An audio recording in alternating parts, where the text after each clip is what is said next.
So hey, it's your girl Serene. Welcome back to my channel. So today we have day 4 and 5 of the trial that I'm going to discuss with you today. Um, so day 4 started out with um the 911 dispatcher testimony. And I didn't get to see all her testimony, but the parts I did get to see, the most important part is she called the police on the police. Apparently, it's a street camera that's connected to 911 on the exact street that the incident with George Floyd happened on. And she was looking at the camera of where the incident was taking place and was disturbed by what she saw, which is why she called the police. She called a sergeant, lieutenant, somebody with the police to let them know she felt something was wrong, that all 3 of these police officers was on top of the man they were on top of. And she even says in the call she's not trying to be a snitch. And sorry if she's being one, but it didn't look right to her. And that's why she called to report it. She called and reported the police to the police. That's how disturbed she was by what she was seeing on camera as a 911 dispatcher. Okay. Then, after her, we had the 2 paramedics that arrived at the scene that took George Floyd from the scene. And excuse me if I keep looking down because I have my notes. I want to make sure I discuss everything that I want to discuss, and I don't want to forget nothing. Because, again, let me say in this video again before I continue further, I am not an expert. I am not a judge. I am not a lawyer. I'm not an expert in anything, dealing with anything. I'm giving you my opinions of how I feel and from what I am watching on the trial as it happened. Okay? Alright. So again, you can either disagree to agree or agree to disagree. Where it go, these is my feelings. Now, on to the next one, the paramedics. So the first paramedic that testified was he hadn't been on the job as long as his partner had. So what he testified to was, number one, when they got there, the police did not immediately get off of George. They stayed on George. And so he did a hand gesture for Chauvin to basically move out his way.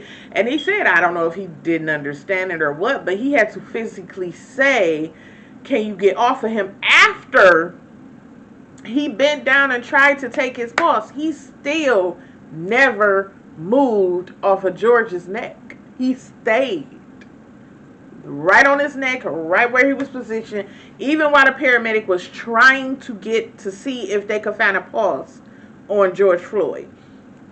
They had to both physically ask him to get up to even get George Floyd from underneath them. I'm thinking to myself, okay, the man ain't moved in all this time. The paramedics are now here, and none of you see rhyme or reason to get up off the man? Please help me make that make sense, please. Because he went on to say that once they moved and they went to get him on the gurney, that's when his partner tried to get a pulse before they put him on the gurney. And later on, after this first paramedic The second one, who have had some years as a paramedic, that's when he stated he knew he was gone at that point in time. He was gone. But they also felt the need to get from in front of the group that was mad. They could clearly see was upset before they started working on him. So they basically got him on the stretcher, got him in the ambulance, and went a couple of blocks away before they started working on George Floyd to see if they could get a heartbeat in him again. Yes, they did state that is why they did what they did. Me, honestly, I think like the second paramedic, the one who's had years in the field, I believe he's not lying when he said he knew George was dead. Right there when they got there, he was dead. But I also think that the reason they left is because, yes, the crowd was upset, but I think he knew they would have got even more upset if they knew for sure, yeah, George is dead already. And I believe that is why they did the quick pick up and go move when it came to George Floyd, because I think they already knew that man was gone. And I think they wanted to avoid dealing with whatever's coming with the few people that was there that was already upset and they didn't even know for sure if George was dead at that point. I think that's why they decided to do the grab and go, if you ask me. But yeah. They also asked the paramedic why did they have one of the police officers get into the paramedic truck with them to leave with George Floyd, and they explained to them that they needed to help. They needed someone to do the compression because one of the partners had to drive the truck, and then the other one is in the back. But they needed another person to help do the chest compressions. Excuse me, the chest compressions to try to revive him. And they were saying that usually the fire department is there to do that part with them. And it's important because they are trained thoroughly in the resuscitation rules of doing the resuscitation. So they work very closely, he stated, with the Minneapolis Fire Department to help when it comes to resuscitating. So they were stating that when it comes to them having patients that have no pulse, like George Floyd had when they got on the scene, they are used to the fire department being there to help them resuscitate the patient. So once again, to me, that just shows that you already had a firefighter there on the scene and refused to allow her to help you. By them not allowing the firefighter they had on scene with them help them, that further to me just twists the knife in the fact that this man's life could have been saved outside of the fact that y'all was hell bent on just holding this man down for no good enough reason. Because he had been stopped fighting back, had stopped, and to me he really never was fighting back. He was resisting going into the truck, but he never swung on any of y'all. He was never kicking anybody or trying to bite. Like, he wasn't fighting. But, anywho, the next witness they had after the paramedics was the on-again, off-again girlfriend, Courtney Ross. And basically with her testimony, they discussed his drug addiction. I think the reason they discussed his drug addiction with her, the prosecutors, was to get it out there in the opening, because it's part of the defense argument is that basically, the drugs is what killed him, and basically just a drug addict type of thing the defense trying to go with and prove. So I think two reasons they put her up there was to bring out, yes, he had a drug addiction, but they also asked her character questions about his character, about the man he was, because I think the prosecution whole thing is it doesn't matter if he was on drugs or not on drugs. This was another human being, and they had no respect for his life. They did not have no care or respect for this man's life whatsoever. Never checking his pulse to make sure he was okay. Never even showing any kind of concern if he was okay or not at all. Was just ridiculous to me. And I think the thing is I think we all know that in this world, when it comes to drug abusers, it's they just look at drug abusers different. They don't look at them the same way they look at a person that doesn't do drugs. And the thing is, I think it needs to be more education on what exactly a drug addict is, because being on drugs really is a illness. It is a sickness. It's not something that just because this person used drugs, their whole life is useless or they're useless. That's not what it should be. And I think that's something that a lot of people out here have been guilty of, looking at drug addicts as nothing. Nothing at all. So nothing that could contribute to the world, and that's really not the case. It could be anybody can become a drug addict. Plain and simple. Period. As some young folks like to say. Anywho, so she did discuss that he was addicted to opioids. I'm gonna get that out my mouth. And that he liked it to take Percocets, and that's genuinely what they would try to get their hands on. And if they could not get their hands on perks, then that's when they would resort to buying pills on the street. And the guy and the girl that was in the car with George that day, which is Maurice Hall, and I believe the lady name was Sharonda.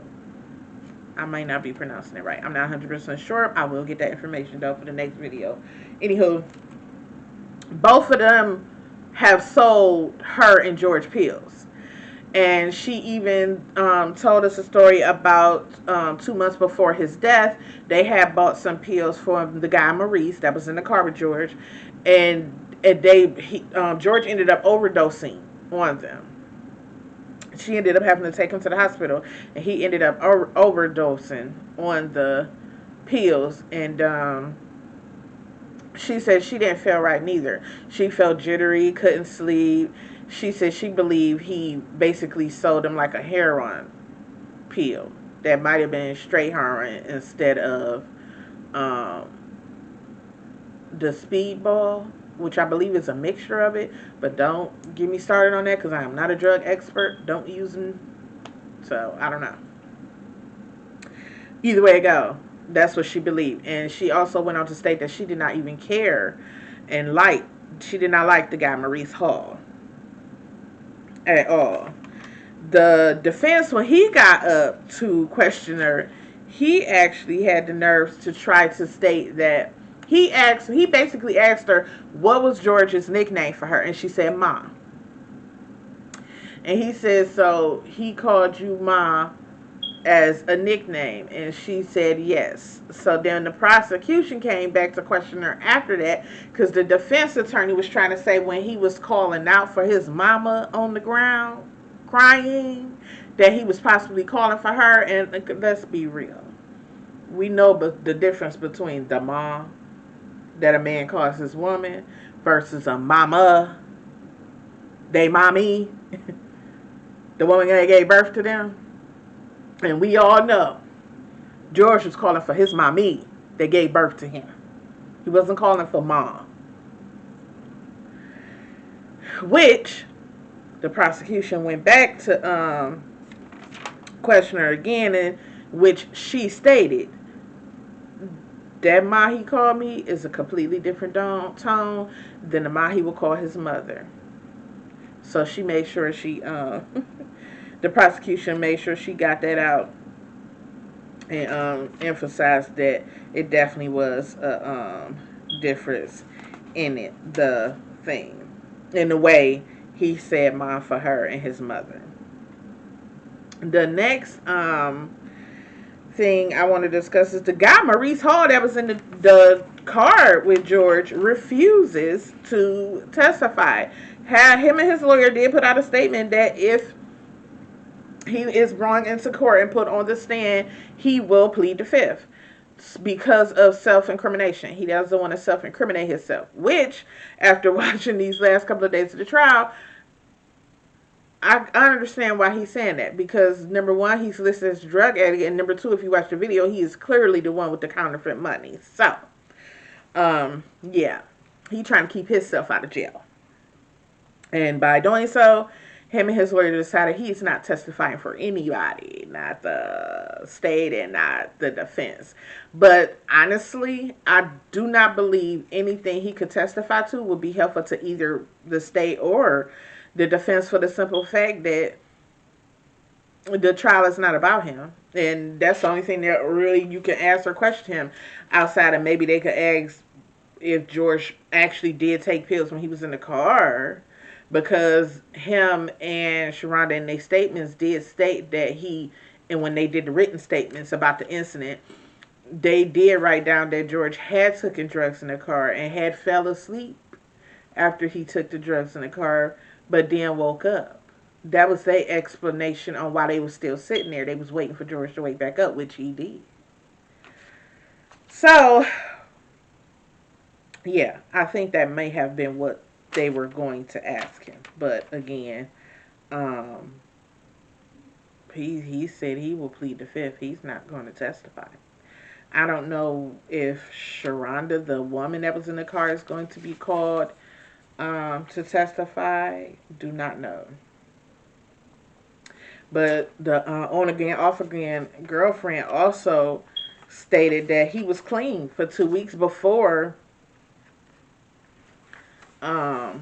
he did the drugs he did that weekend, before the incident and the day he died. After that, they had Chauvin's sergeant that was in charge of him, which would be his ex-sergeant, because he was fired from the police force already. He got on the stand and testified that number one, the knee restraint that Chauvin used was something that is very dangerous, and it should only be used until you have the person in cuffs. Once the person is in cuffs and you have them down on the ground, it was no reason to further use the knee restraint, is what his own sergeant was saying. He also stated that the knee restraint would be one of the last things they would tell you to do because of the fact that it's so dangerous. And they teach many other ways to take a suspect down to get him in the cuffs and all of that. Or whatever. So that pretty much was day 4. Now, today is day 5, which ended early today. And the judge is allowing the jurors to go home for the weekend, for the holiday, because this is Easter weekend. And so today we only had the testimony from two people. Yeah, they finished up the testimony from his sergeant, and then they had another sergeant come up on the stand this morning, which was the sergeant that was they switched shifts, and he was the next sergeant to be on shift and to hand over the stuff to the use of force department that came in and collected all the evidence from them. So basically his testimony was just of how he made sure everything went through the chain of custody like it was supposed to. Basically cover their butts is what that means. That there was no mistake in the investigation, pretty much. But today, the person whose testimony was the important one to me will be Lieutenant Zimmerman, He was the most important one, and he was the last one to testify today in court, and for day 5. So remember, we on day 5. Um, so Lieutenant Zimmerman, basically, to shorten and sum up what he said, far as he concerned, Mr. Chauvin, his whole action was just unnecessary, far as he concerned. He said once George was put into handcuffs, even if they felt he was still fighting, even though in the video he clearly did not see George trying to kick them or hit them or anything like that. He did not understand why he even had to be put on the ground to begin with. He said they could have just set him on the sidewalk and calmed down the situation and then proceeded from there, which we all know they clearly did not do that because they didn't care to calm down anything at all.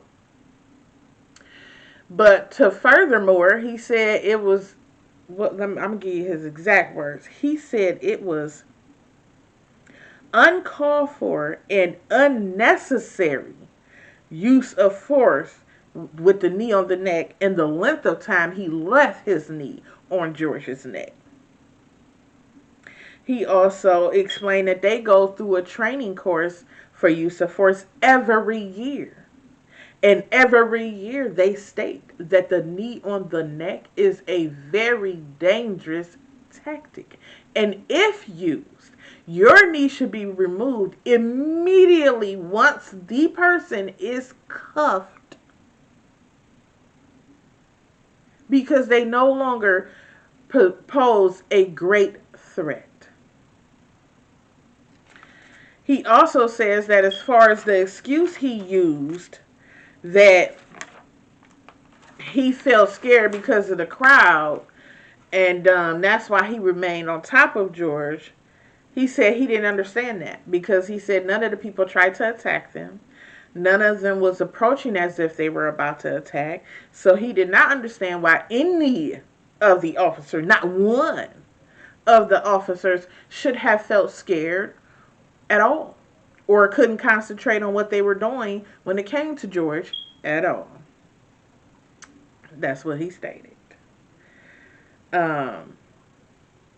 He also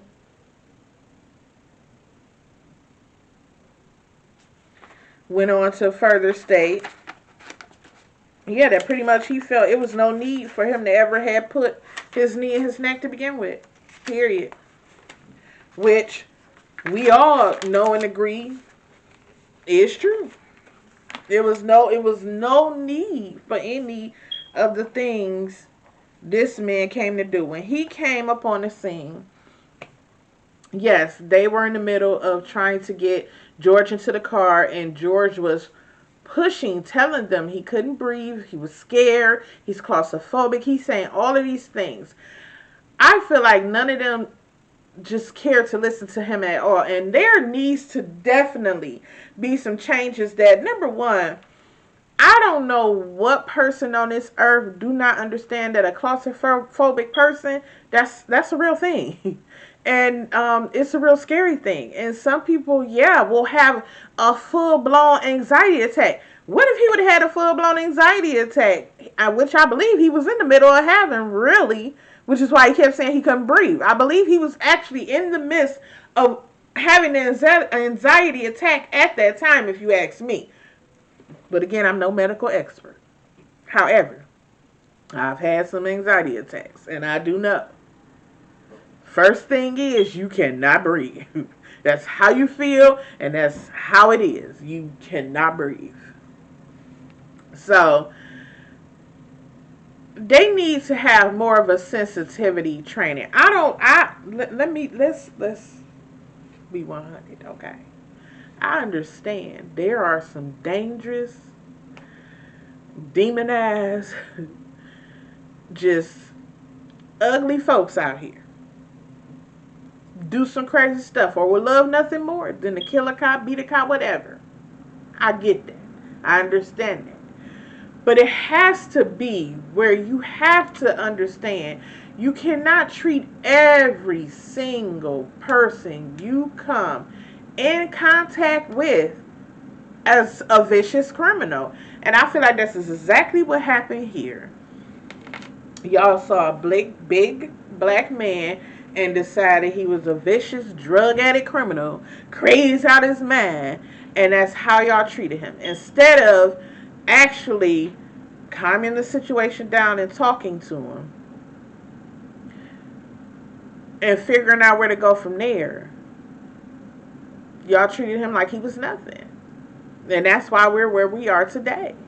And I think they definitely need to retrain these officers with how to deal with sensitivity, how to deal with people with mental illness, and how to deal properly with drug addicts. Because my thing is, let's say the defense is right. Let's say he was dying from a overdose. Do you really feel that you was going to help him live through this by putting a knee on his neck? Come on now. Like, even if we go with your defense, it still doesn't justify him having his knee on his neck all that time. To me, that makes it even worse. You think this man overdosing and you put your knee on his neck? Come on now. But that's what's been done in court so far. Court will start back on Monday, and of course I will be watching. And yeah, if you made it to the end of my video, thank you for watching. And please do not forget to subscribe, like, share with your friends and family, and hit that notification bell so you can be notified every time I upload a video. Thank you, and try to enjoy y'all Easter weekend.